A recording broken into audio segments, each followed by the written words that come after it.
Okay, we are dealing with the new video this time, and this time we are dealing with the polity questions. So let's start. The President of India. First question is, the President of India has the discretionary power to. राष्ट्रपति जो है भारत के, उनकी discretionary power है। Discretionary का मतलब होता है अपनी इच्छा से, अपनी इच्छा से काम करने की जो पावर होती है, डिस्क्रिशनरी पावर होती कहते हैं उसको। तो डिस्क्रिशनरी पावर राष्ट्रपति की, किस केस में राष्ट्रपति के पास डिस्क्रिशनरी पावर है? उनकी अपनी इच्छा की पावर है, इनकी अपनी इच्छा से काम कर सकते हैं। तो इसके अंदर देखेंगे तो हमारे पास है पहले इम्पोज द प्रेसिडेंट रूल, राष्ट्रपति रूल लगाना, राष्ट्रपति शासन लगाना। अपॉइंट द प्राइम मिनिस्टर, राष्ट्रपति का मुख्य प्रधानमंत्री का अपॉइंटमेंट करना। Appoint the chief election commissioner, निर्वाचन आयोग जो इलेक्शन करवाते हैं, निर्वाचन आयोग कहते हैं उसे, इलेक्शन कमीशन, निर्वाचन आयोग के मुख्य अधिकारी का सिलेक्शन करना। डिक्लेयर फाइनेंशियल इमरजेंसी, वित्तीय आपातकाल को डिक्लेयर करना। तो देखो इसमें से कोई सा भी नहीं है सिवाय बी के। ऑप्शन बी कह रहा है अपॉइंट द प्राइम मिनिस्टर। जब अगर मान लो कोई भी एक ऐसी कंडीशन एज्यूम कर सकते हैं जब एक पार्टी मेजॉरिटी में ना आए। फॉर एग्जांपल हमारे पास लोकसभा में हमारे पास 543 सीट्स हैं। 543 का आधा है 272 और 45 का, तो 273 इसका लेते हैं, 273 इसका ले लेते हैं। 273 सीट्स आनी चाहिए, 272.5। तो आपके पास 273 सीट्स अगर आ गई हैं, ठीक है ना, 545 सीट्स है टोटल, लोकसभा 550 सीट है, 550 सीट है, लेकिन 545 पे इलेक्शन करवाते हैं, 5 वैकेंट रहती हैं। तो अगर आपके पास टोटल 273 सीट्स अगर एक पार्टी की आ जाती हैं तो हम कहते हैं कि वो पार्टी एक विनिंग पार्टी है, वो पार्टी जीत गई है चुनाव, ठीक है ना। लेकिन अगर मान लो वो पार्टी के पास अगर 273 सीट्स नहीं आ रही है तो पार्टी हम हारी हुई पार्टी मान लेते हैं, एक मेजोरिटी अपनी गवर्नमेंट नहीं बना पा रही है। यानी कि अगर सपोज करो कि 200 पार्टी, एक पार्टी है बीजेपी, वो 200 सीट लेके आ जाती है, ठीक है, और दूसरी पार्टी है केजरीवाल की आम आदमी पार्टी, वो 100 सीट लेके आ पाती है, और एक पार्टी है कांग्रेस की, वो भी 200 सीट लेके आ पाती है, ठीक है। अब किसी के पास 273 सीट्स नहीं है। अब क्या होगा कि अब इस टाइम पे क्या होगा, आम आदमी पार्टी के हाथ में दोनों चीज़ें, वो जिसके साथ जुड़ जाएगी ना तो वो उसके साथ गठबंधन की सरकार बना सकती है। यानी कि अगर आम आदमी पार्टी लेटर सपोज कांग्रेस के साथ मिल जाए, ये पहले क्योंकि मिल चुकी है, तो हमारे पास 300 सीट्स आ जाएंगी, 100 + 200 = 300। तो ये 300 सीट जो आ जाएंगी आम आदमी पार्टी के पास, इसके पास टोटल बीजेपी के पास 300 सीट हो जाएंगी, तो गठबंधन की सरकार बन जाएगी, 100 आम आदमी पार्टी सीट लेके। तो इसे कहते हैं गठबंधन की सरकार, कोलिशन गवर्नमेंट। अब ये ऐसी कंडीशन जब आए जब कोई पार्टी मेजोरिटी में ना आए, तो उस केस में क्या होता है, प्रेसिडेंट किसी के पास भी भेज सकता है लेटर। जैसे वो अगर मान लो कम जिसके पास कम सीट्स आ रही है ना, क्योंकि सबसे कम ही है 273, तो किसी पे नहीं है, मेजोरिटी किसी के पास नहीं है, 273 किसी के पास नहीं है, तो राष्ट्रपति क्या कर सकता है, कम पार्टी वाली के पास भी लेटर भेज सकता है। वो चाहे तो आम आदमी पार्टी के पास भी लेटर भेज सकता है कि आप गवर्नमेंट फॉर्म करो, मैं आपको 1 हफ्ते का, 2 हफ्ते का, 15 दिन का, महीने का टाइम दे रहा हूँ, उसमें आप बाकी मेंबरों को अपने साथ जोड़ के दिखाओ और प्रूव करके दिखाओ कि आप गवर्नमेंट बना सकते हो। तो इस टाइम पे ऐसी कंडीशन पे जब कोई भी एक पार्टी पूरी तरीके से विनिंग ना हो, उस टाइम पे राष्ट्रपति का जो है एक डिस्कशन चलता है प्रधानमंत्री को चुनने के लिए। तो बी हमारा है करेक्ट आंसर। तो उस टाइम पे राष्ट्रपति की थोड़ी मर्जी चल जाती है कि किसको लेके आना है, किसको लेके नहीं आना। नेक्स्ट क्वेश्चन है, the president can advance money to meet unforeseen expenses from the president. Unforeseen expenses यानी कि अगर उसको ऐसी, पहले तो आंसर डी है, कंटिजेंसी फंड। राष्ट्रपति के पास एक कंटिजेंसी फंड होता है अपना, वो अगर मान लो कोई भी ऐसी कंडीशन आ जाए, जिससे दुखद कंडीशन आ जाए या ऐसी विपत्ति काल आ जाए, तो उसमें कुछ फंड होता है जिससे वो खर्चा कर सकता है देश का। तो राष्ट्रपति के पास कंटिजेंसी फंड होता है जिसको उसमें मनी वो निकाल सकता है अनफोर्सिन कंडीशन के लिए, ऐसी कंडीशन के लिए जो नहीं हुई है और या दुखद कंडीशन आए उस कंडीशन के लिए। तो ये था इसका D answer. Which one of the following was established with the definite provision under an article of the constitution of India. Bharat के संविधान में किस में से, किस नीचे दी गई किस चीज के लिए एक अलग से आर्टिकल बना रखा है, कौन संस्था के लिए? तो इसका आंसर इलेक्शन कमीशन।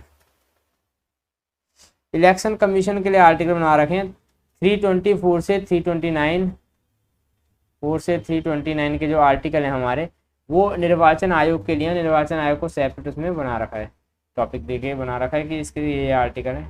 नेक्स्ट है, which article empower the president to impose financial emergency, वित्तीय आपातकाल। वित्तीय आपातकाल के लिए अनुच्छेद 360 है, आर्टिकल 360 है, जिसका यूज करके राष्ट्रपति क्या कर सकते हैं, वित्तीय आपातकाल लगा सकता है। जब वित्तीय आपातकाल तब लगता है जब आपकी कंट्री में इतना पैसा नहीं है कि देश चल सके, गवर्नमेंट चल सके, तो लगता है वित्तीय आपातकाल। उस केस में 360 हम लोग यूज कर सकते हैं, आर्टिकल 360। जब हम आर्टिकल 360 यूज करते हैं तो हमारा वित्तीय आपातकाल लग जाता है उस देश के अंदर। तो आज तक हमारे देश में एक बार वित्तीय आपातकाल नहीं लगा है। तो ये हमारी कंट्री का संविधान है तो हमारी कंट्री में लग सकता है, तो लेकिन लगा नहीं है। अटॉर्नी जनरल ऑफ इंडिया, भारत का जो महाधिवक्ता होता है, has a right to audience in, वो जो भारत का अटॉर्नी जनरल है वो ना किसी भी कोर्ट में जा सकता है इंडिया के। तो इसका सी आंसर हो जाएगा, भारत के किसी भी कोर्ट में वो जा सकता है अटॉर्नी जनरल, उसको रोका नहीं जा सकता, ना उसको मना कर सकते, क्योंकि वो भारत का प्रमुख वक्ता है और अटॉर्नी जनरल है, वो क्या वो कहीं भी जा सकता है वो। तो ये द है, द 9th शेड्यूल, इसको क्वेश्चन को सही कर लेंगे, टी है ये आगे।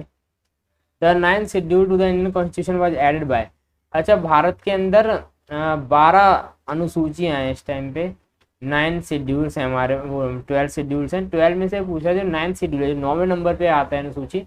अनुसूची तो पता है आप लोगों को, मैंने क्लास में बताया था कि अनुसूची वो टेबल्स होती हैं जो बुक के पीछे होती हैं, कॉन्स्टिट्यूशन एक बुक है उसके पीछे टेबल्स हैं, वो अनुसूची है।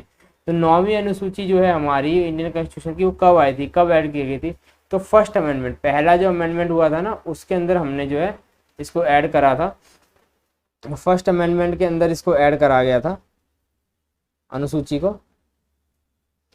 तो फर्स्ट अमेंडमेंट के अंदर इसको ऐड करा गया था, है ना। तो 6th का आंसर है ए। 7 देखते हैं, who is the first law officer of the country, country का जो पहला लॉ ऑफिसर है, ठीक है, कंट्री का जो पहला लॉ ऑफिसर होता है वो अटॉर्नी जनरल, अभी डिस्कस किया था हमने। कानून का जो कानून के लिए जो कंट्री का पहला ऑफिसर है वो अटॉर्नी जनरल को ही कहते हैं हम लोग। अटॉर्नी जनरल ही अपनी गवर्नमेंट को रिप्रेजेंट करता है और उसके सारे केस लड़ता है। अभी हमने क्वेश्चन देखा था, वो कहीं पे भी आ सकता है किसी भी कोर्ट के अंदर, और भारत सरकार को रिप्रेजेंट कर सकता है, उसके केस लड़ सकता है, तो कहीं पे भी जा सकता है, आ सकता है कोर्ट के अंदर फैसलों के लिए। Which article of the Indian constitution direct the state government to organise village panchayat, भारत संविधान में कौन सा ऐसा अनुच्छेद है जो राज्य सरकारों को अधिकार देता है कि वो पंचायत बना सकें, यानी कि पंचायत का अधिकार राज्य सरकारों के पास कौन से अनुच्छेद से आता है, तो अनुच्छेद 40 है इसका B, article 40। Article 40 state government को राइट देता है कि आप लोग अपना कॉन्स्टिट्यूशन बनाओ, ठीक, अपना पंचायत बनाओ और पंचायत के अकॉर्डिंग क्या बोलते हैं आप लोग वर्क करो। तो पंचायत में बहुत सारे मैटर्स होते हैं जिसके थ्रू आप लोग क्या कर सकते हो, गाँव को चला सकते हो, अपने फैसले खुद ले सकते हो, तो इसलिए पंचायत का निर्माण किया गया था।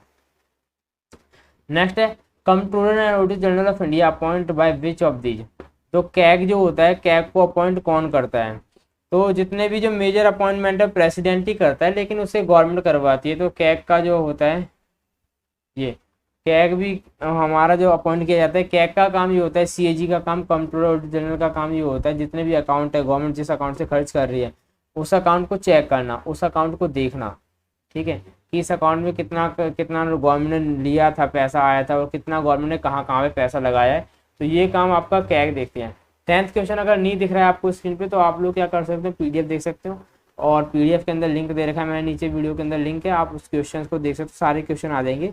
फिर भी मैं बोल देता हूँ इसको, the discretionary power of governor are limited in, जो राज्यपाल होते हैं, जैसे देश का तो मुखिया तो राष्ट्रपति होता है, ऐसे ही राज्यों के जो मुखिया होते हैं वो राज्यपाल होते हैं, उनको राज्यपालों को साथ देने वाले होते हैं मुख्यमंत्री, और राष्ट्रपति का साथ देने वाला होता है राष्ट्रपति। तो राज्यपाल के पास कौन सी ऐसी शक्ति है डिस्क्रिशनरी जो उसके हाथ में है खुद, तो राज्यपाल के पास कौन सी शक्ति है, तो राज्यपाल के पास है एसेंट टू बिल, बिल को पास करना नहीं करना। राज्यपाल क्या कर सकता है, अपने हाथ में बिल को रोक के रख लेता है जब उसका मन नहीं करता ये वाला बिल पास करवाना है। तो अगर मान लो विधानसभा से बिल पास हो गया, राज्यपाल के सिग्नेचर के लिए गया, राज्यपाल ने उसको रोक के रख लिया, एसेंट टू द बिल नहीं दी, तो ये राज्यपाल की खुद की इच्छा की शक्ति होती है कि वो क्या करना चाहे।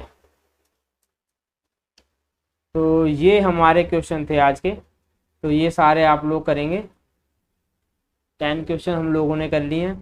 तो इन क्वेश्चंस को आप लोग प्रिपेयर करें और प्रैक्टिस करें ज़्यादा से ज़्यादा, और वीडियो के लिंक में, वीडियो के नीचे लिंक दे ही रखा है पेपर के लिए, वो आप देख सकते हो। ओके,